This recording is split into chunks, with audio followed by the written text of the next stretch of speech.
J'ai dit qu'ils étaient 4, ils sont que 2. Il y a Dimitri et Nicolas avec nous. Voilà, bonsoir tous les deux. Bonsoir. Il faut quand même dire où sont passés les 2 autres. Les 2 autres, ils sont en train d'essayer de répéter parce qu'à cause de la pluie soudaine d'aujourd'hui, il y a l'alimentation électrique qui est en train de sécher. Pas avec un sèche-cheveux, avec... On souffle dessus. Voilà, donc on attend un peu que tout se passe bien.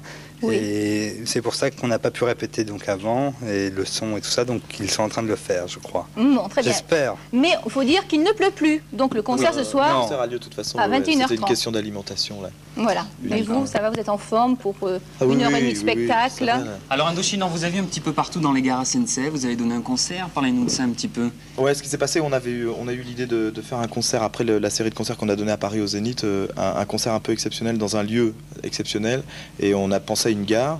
Et on a été voir donc les gens de la SNCF qui donc nous ont proposé un lieu défini, une gare de triage en grande banlieue à Paris. Et parallèlement, ils nous ont dit, écoutez, associez-vous avec nous. Nous, on a des carrés jeunes. C'est un peu votre public. Et ça serait bien que ces jeunes-là qui ont carré jeune aillent à vos concerts cet été à demi-tarif, je crois, un truc comme ça. Puisque, voilà, c'est ça, puisque le carré jeune permet de faire 4 voyages dans l'année demi-tarif. Comme, bon, nous, on était assez méfiants vis-à-vis des opérations publicitaires parce qu'on trouvait que le rock et ça se mêlait pas. On a dit, vis-à-vis de la SNCF, on a donné notre accord parce que tout le monde prend le train, quoi. C'est quelque chose de démocratique complètement. Alors, le train passe par Monaco, donc on le rappelle encore une fois, 21h30 ce soir au stade Louis II de Monaco, on ne le répétera jamais assez. Oui. Mais vous vous souvenez qu'une de vos premières télés s'est faite justement sur Télé Monte Carlo? On s'en rappelle où on était venu en taxi, non en bus. En bus, c'était pas encore le train.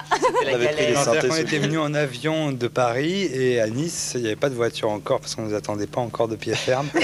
Et on était venu en bus avec les synthés sur les dos. Regardez, il y a combien de 4 ans de cela? Ah ouais, c'était 4 ans. Comment? Tous les 4, Indochine. C'était une des premières télés donc d'Indochine, sur Télé Monte Carlo. Oui. Ils ont fait les premières. Ça va venir là. Là-haut, là. Voilà.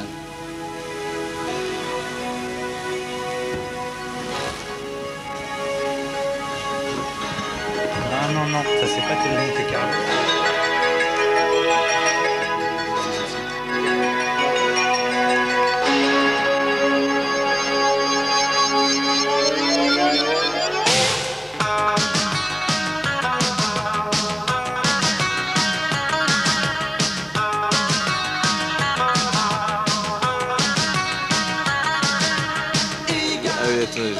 Oh là là, d'accord.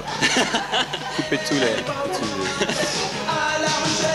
Ouais, ben voilà, c'est bien quoi.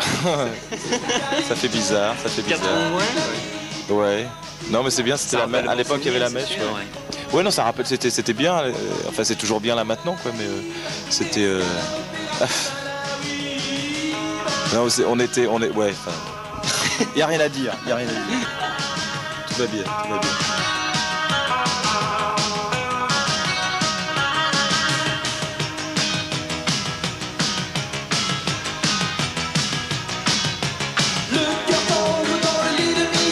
Les vêtements qui ont changé là. Oui. Ouais, les couples et tout ça quoi. Mais l'énergie était là. Ouais, mais ça c'est sûr. En 4 ans ça évolue toujours. Ouais. Comme dans 4 ans on sera chauve avec des barbes.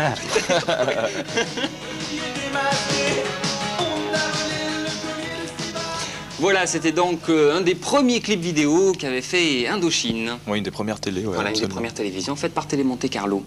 Maintenant on va retrouver Patricia à la cuisine. Numéro 3. Et puis en plus, c'est la sortie il y a 3 semaines à peu près d'une nouvelle version de Tes yeux noirs. Ouais, qui était sur l'album qui était sorti donc il y a donc on a remixé après le Zénith.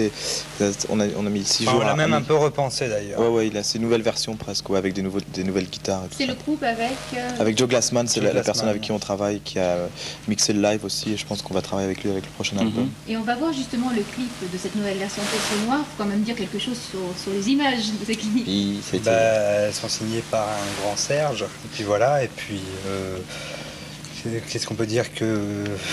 On est content d'avoir fait ça avec Gainsbourg parce qu'on le voulait vraiment, et puis on voulait le Gainsbourg qui aimait les enfants, qui aimait l'émotion, enfin le Gainsbourg de l'émotion, et on l'a eu, je crois, là, sur ces images. Et comment ça se fait que vous ayez une chanson, que vous ayez envie de la refaire dans mon clip? Pourquoi? Parce que c'était vraiment le coup de foot, cette chanson? Non, parce que c'est ça, c'est un album qu'on a...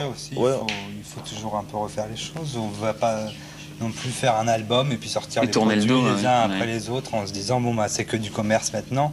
Je veux dire, on fait quand même un métier artistique, on essaye de le faire jusqu'au bout et bon, une ancienne version, c'est une version qui est sur l'album. Un an après, je pense que musicalement on évolue, on a envie de penser d'autres choses sur la même chanson et c'est tout.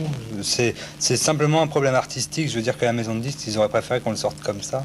Qu'est-ce que vous avez rajouté? Qu'est-ce qui vous est venu sur on a eu des nouvelles idées là, donc une nouvelle section de guitare, une nouvelle voix, enfin un nouveau son surtout, enfin une nouvelle batterie, enfin on l'a presque carrément rejoué quoi. Donc ce soir à 21h30 à l'ancien stade de Louis II, vous y êtes. Et on jouera la nouvelle version. Voilà ce qu'on voulait savoir. On écoute, on regarde cette nouvelle version des Yeux Noirs.